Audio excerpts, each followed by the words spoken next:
பாட்டிமா குறித்து சொல்லணும் அப்படின்னா நிறையா சொல்லலாம். எனக்கு வந்து அவங்க பாட்டிங்கிறத தாண்டி ஒரு பெரிய ஃப்ரெண்ட். எனக்கு அவங்கள குறித்து சொல்லணும்னா, she is a women of faith. விசுவாசத்தில் ஒரு நல்ல ஒரு ஒரு நிலையாக இருக்கிற ஒரு பெண். அவங்க வந்து விசுவாசத்தில் அவங்கள அடிச்சுக்க ஆளே இல்லை. எங்கள் குடும்பத்திலே சொல்லலாம், எனக்கு தெரிஞ்ச வரைக்கும். நடக்கவே நடக்காதுங்கிற சுச்சுவேஷனில் கூட நடந்துரும் அப்படின்னு எப்பவுமே விசுவாசமாக இருப்பாங்க. ரெண்டாவதாக சொல்லணும்னா, she is a women of love and kindness. அன்புக்கு என்னை பொறுத்த வரைக்கும் எனக்கு கிடைச்சதுலே கிறிஸ்துவன் அன்புக்கு அப்புறம் ஒரு பெரிய அன்பு உலகத்தில் கிடைச்சது அப்படின்னா பாட்டிமாவோட அன்பு தான். ஏன் அப்படி சொல்கிறேன்னா, கிறிஸ்துவை தான் வந்து எல்லாரும் குற்றப்படுத்தும் போது, அவருக்கு எதிராக இருக்கும் போது அவர்களுக்காகவும் கிறிஸ்து உயிரை விட்டார், மறிச்சார். இப்போ ரீசெண்டாக நம்ம ஈஸ்டர் பண்டிகை கூட கொண்டாடணும், உயிர் தெழுந்தது. அந்த மாதிரி தான் பாட்டிமா. எப்படி ஒரு மனுஷன் ஒரு மனுஷி எப்படி இப்படி இருக்க முடியும் அப்படின்னு நான் நிறையா நினச்சிருக்கேன். நான் வந்து நிறைய டைம் எனக்கு என்ன ஆறுதல் அப்படின்னா, எங்கள் அப்பாவே எங்கள் அம்மாவே வந்து எனக்கு இவ்வளோ பாசமாக இருக்கும் போது ஆண்டவர் என் மேலே எவ்வளோ பாசமாக இருப்பார். இவங்களே நான் எத்தனை தப்பு பண்ணி மன்னிக்கிறாங்க.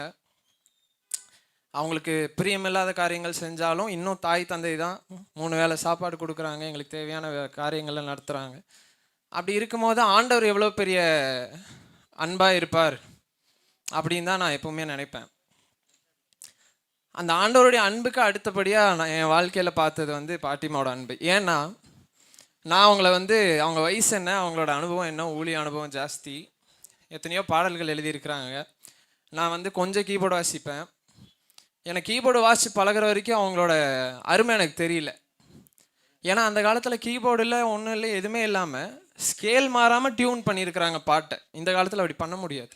ஸ்கேல் ஒரு ரிலேட்டட் கார்ட்ஸ் இருந்தால் தான், தெரிஞ்சாதான் ஒரு பாட்டை வந்து கம்போஸ் பண்ண முடியும். எதுவும் இல்லாமல் ஒரு பாட்டை கம்போஸ் பண்ணியிருக்கிறாங்க. ஆனால் இத்தனை பண்ணவங்கள நான் திட்டுவேன். நான் வந்து குறை சொல்லுவேன் பாடுறதில். இப்போ கூட பார்த்துருப்பீங்க, எனக்கே 2-3 ஸ்கேல் தெரியாமல் சொதப்பிட்டு இருந்தேன். ஜோயிலானா தான் காமிச்சு இது வேறு ஸ்கேல் அப்படின்னாங்க. ஸோ அப்படி நான் சொல்கிற கரெக்ஷனையும் கேட்டுட்டு, அப்படியா அப்போ நான் மாற்றிக்கிறேன், இது ஓகேவா பாரு அப்படிம்பாங்க. அதே மாதிரி நான் திட்டினாலும், நான் வந்து மூஞ்சி திருப்பிட்டு போனாலும், நான் உரிமையில தான் மூஞ்சி திருப்பிட்டு போவேன். சிலப்போ அவங்க சொல்கிறது பிடிக்காதுன்னா அம்மா சொன்ன மாதிரி தான், 50 வயசுக்கு மேலே ஆகி இன்னும் அவங்களுக்கு மக தான், பேரன் தான், அவ்வளோதான். 1000 தான் பாரு, நீ 1000 பேர் புண்ணு நின்று மைக்கில் பேசு, என்ன வேணாலும் பண்ணு, நீ எனக்கு பேரன், நான் சொல்கிறது கேளு. நான் சொல்கிறத கேளுன்னு ஆர்டர்லாம் போட மாட்டாங்க, இப்படி செஞ்சால் நல்லாயிருக்கும். இன்றைக்கி நான் வெள்ளை சட்டை போட்டு நிற்கிறேன் அப்படின்னா அது அவங்களுக்கு பயந்துட்டு தான். ஆமேன். ஒரு மீட்டிங்கில் பேசுகிறோம், இல்லை முன்னாடி வந்து நிற்கிறோம் அப்படின்னா, ஒரு சர்ச் ஒரு 4 பேர் நிற்கிற ப்ரேயரில் நான் ஒரு கலர் ஷர்ட் போட்டு வந்து நின்ட்டேன். மைல்டு கலர் தான், கலர் ஷர்ட் போட்டு வந்து நின்று அப்படி பார்ப்பாங்க. பார்த்துட்டு பெந்தி கொஸ்துக்காரனா இரு அப்படிம்பாங்க. அப்புறம் ஓடி போய் உடனே மாற்றிட்டு வருவேன். இப்போ ரீசெண்டாக கூட அப்படி தான் ஆச்சு. நான் மம்மியை விட்டுட்டு வரேன் தான் பாட்டிமா போகிறேன், ஒன்றும் இல்லை நான் போயிட்டு விட்டுட்டு வந்துடுவேன் அப்படிங்கிற மாதிரி. So she is a women of love and kindness. ரொம்ப அன்பு. என்ன தான் சொன்னாலும், என்ன தான் நான் குறை சொன்னாலும் அதை ஏற்றுட்டு அடுத்த நாள் இல்லை அன்னைக்கு சாயந்தரமே எனக்கு எதாவது செஞ்சு வச்சுட்டு கூப்பிடுவாங்க. அதை மறந்துடும். அப்படி ஒரு விஷயம் நடந்ததாகவே அவங்களுக்கு இருக்காது. ஸோ அது வந்து கிறிஸ்துவன் அன்பை வந்து எனக்கு நினைவுபடுத்தும். 3வது, she is a women of prayer, ஜெபம். நான் கூட சொல்லுவேன், காலையில் 4 மணிக்கு எந்திரிச்சு எதுக்கு சோத்திரம்ட்டு இருக்கிறீங்க அப்படின்னு. ஆனால் அந்த ஸ்தோத்திரம், அந்த ப்ரேயர் தான் வந்து என்ன பர்சனலாக என்ன தாங்குச்சு. நிறைய இடத்துல நான் நினைப்பேன், நான் ஜெபக்குறைவாக இருக்கும் போது கூட எனக்கு ஆண்டவர் உணர்த்துவார், எனக்கு தெரியும் உன் பாட்டிமாவோட ஜெபம் உன்னை பாதுகாத்து இவ்வளோ நாள், இல்லாட்டி நான்லாம் மாமா சொன்ன மாதிரி, அன்மையான போதகர் சொன்ன மாதிரி, பாட்டிமா வந்து எங்களுக்கு ஒரு ஐடென்டிட்டி, எனக்கு ஒரு ஐடென்டிட்டி. இன்றைக்கி கோவை பட்டணத்தில் அந்த மியூசிஷியன்ஸுக்கெலாம் தெரியுது, சில பாஸ்டர்களுக்கெலாம் தெரியுது, ஒரு ஐக்கியம் இருக்குது அப்படின்னா லிசி தாசையாவோட பேரன். என் பேர் கூட நிறைய பேருக்கு தெரியாது. லிசி தாசியோட பேரன். அப்படி தான் நானே இன்ட்ரடியூஸ் பண்ணிக்குவேன். ஏதாவது பாஸ்டர் கிட்ட போகிறேன்னா பிரைஸ் லாட், என் பேர் கிளாட்வன் ஜான்னு சொல்ல மாட்டேன். என் பேர் சொல்கிறதுக்கு முன்னாடி நான் லிசி தாசியோட பேரன். ஓ அப்படியா அப்படிமா. So she's a women of faith, women of love and kindness, women of prayer.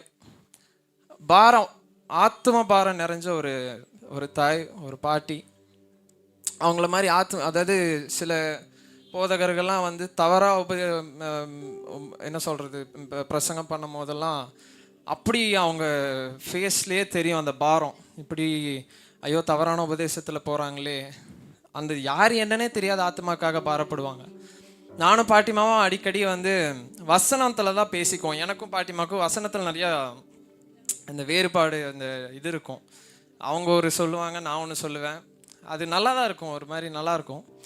அதில் வந்து இப்போ ரீசெண்டாக நான் பேசினது என்ன அப்படின்னா, கர்த்தருக்குள் மரிக்கிறது அப்படின்னா என்ன, கர்த்தருக்குள் மரிக்கிறதுனா என்ன, கர்த்தருக்குள் மரிக்கிறதுனா என்னென்ன நான் சுருக்கமாக எனக்கு புரிஞ்ச என்னென்னா, ஏதாவது ஒரு விஷயத்துக்குள்ளே இருந்தால் தான். இப்போ இவங்க எங்கே இறந்தாங்கன்னு கேட்டால் இவங்க அந்த ரூமில் மேலே ரூமில் இறந்தாங்க அப்படின்னு சொல்லலாம். ஏன் மேலே ரூமில் இறந்தாங்க அப்படின்னா மேலே ரூமில் தான் இருந்தாங்க, அந்த ரூமில் இருந்தனால தான் அங்கே இறந்ததான் நாங்கள் சொல்கிறோம். இப்போ கர்த்தருக்குள் மரித்தார்கள் அப்படின்னு நம்ம இங்கே எல்லா பாஸ்டர்ஸும் சொன்னாங்க. அப்படி சொல்கிறாங்க அப்படின்னா அவங்க கர்த்தருக்குள் இருந்தனால தான் நம்ம அப்படி சொல்கிறோம். கர்த்தருக்குள் இருந்து வாழ்ந்து ஆவியின் கனிகளை பின்பற்றி அதுக்கேற்ற மாதிரி ஆண்டவருக்கு ஒரு பிரியமான பாத்திரமாக வாழ்ந்தனால தான் கர்த்தருக்குள் மரித்தார்கள் அப்படின்னு நம்ம சொல்கிறோம். இங்கே எல்லாரும் நிச்சயித்தாங்கிறது. நானும் அதுதான் சொல்லுவேன். நான் கூட இருந்தே பார்த்துருக்கேன். கர்த்தருக்குள் மட்டுமே வாழ்ந்தவர்கள், கர்த்தருக்குள் மட்டுமே வாழ்ந்த என்னுடைய பாட்டி இன்னைக்கு கர்த்தருக்குள் மரித்திருக்கிறார்கள். இது கிட்டத்தட்ட ஒரு பிரசங்கம் மாதிரி தான் இருக்குது. நான் இது ப்ரிப்பேர்லாம் பண்ணல. ஆனால் நான் சீக்கிரத்தில் இந்த மாதிரி மேடையில் ஒரு போடியமில் பிரசங்கம் பண்ணுறதை நான் பார்க்கணும் அப்படின்னு ஆசைப்பட்டாங்க. என்னுடைய முதல் பிரசங்க கணக்கு வந்து அவங்களுடைய தலைமாட்டில் இருந்து ஆரம்பிக்கிற மாதிரி எனக்கு தோணுது. நான் சொல்கிறது கரெக்டாக தப்பான்னு தெரியல. ஆவியானவர் எனக்குள்ளே பேசின காரியம் இது. கர்த்தருக்குள் மரிக்கும் போது தான், கர்த்தருக்குள்ளே இருக்கும் போது தான் கர்த்தருக்குள்ளே மரிக்க முடியும். அதனால் என்னுடைய பாட்டிமாவோட சாவை இன்னைக்கு ஒரு சாட்சியாக இருக்கணும்னு நான் ஆசைப்பட்றேன். நான் விசுவாசிக்கிறேன். நம்ம எல்லாரும் கர்த்தருக்குள் மரிக்கணும்னு ஆசைப்படுறோம் அப்படின்னா கண்டிப்பாக நிச்சயமாகவே கர்த்தருக்குள்ளே வாழணும். ஆமேன். கர்த்தருக்குள்ளே வாழ்றதுன்னா என்ன? Very simple. அவருடைய ஆவியின் கனிகளை பின்பற்றி அவருடைய வசனங்களுக்கு கீழ்ப்படிந்து பாட்டிமா இருந்தது போல பிறரை நேசித்து ஜெபத்தில் நிலைத்திருந்து விசுவாசத்தில் நிலைத்திருந்தா கண்டிப்பாக தாயார் வாழ்ந்ததை விட மகிமையான வாழ்க்கையை நமக்கு ஆண்டவர் தருவார். தாயாரோட அடக்காராதனைக்கு வந்தவங்க எல்லாத்துக்கும் நன்றி. தேங்க்யூ. தொடர்ந்து எங்களுக்காக, குறிப்பாக எனக்காக ஜெபம் பண்ணிக்கோங்க. நான் ஒரு ப்ரேயர் சப்போர்ட் இழந்துட்டேன் இன்னைக்கு. அதனால எனக்காக எல்லோரும் ஜெபம் பண்ணிக்கோங்க. எங்கள் குடும்பத்துக்காக எல்லோரும் ஜெபம் பண்ணிக்கோங்க. குடும்பத்தார் அனைவரையும் நேசிக்கிற ஒருத்தவங்க, அதை சொல்லணும்னு அவசியமே இல்லை. உங்கள் எல்லாத்துக்கும் தெரியும். யார் என்னன்னே தெரியாது எனக்கு. அவன் தெரியுமா, அந்த மாமா இருக்கிறார்ல, சித்தப்பா இருக்கிறார்ல, அவருக்கு இன்னைக்கு பர்த்டே, அவருக்கு ஜெபம் பண்ணணும் அப்படிம்பாங்க. ஸோ அப்படி ஒரு தாயை இன்னைக்கு பாட்டிமாவை நான் இழந்துட்டேன். ஆனால் உங்கள் ஜெபம் எங்களுக்கு தாங்கும்னு நினைக்கிறேன். தேங்க்யூ.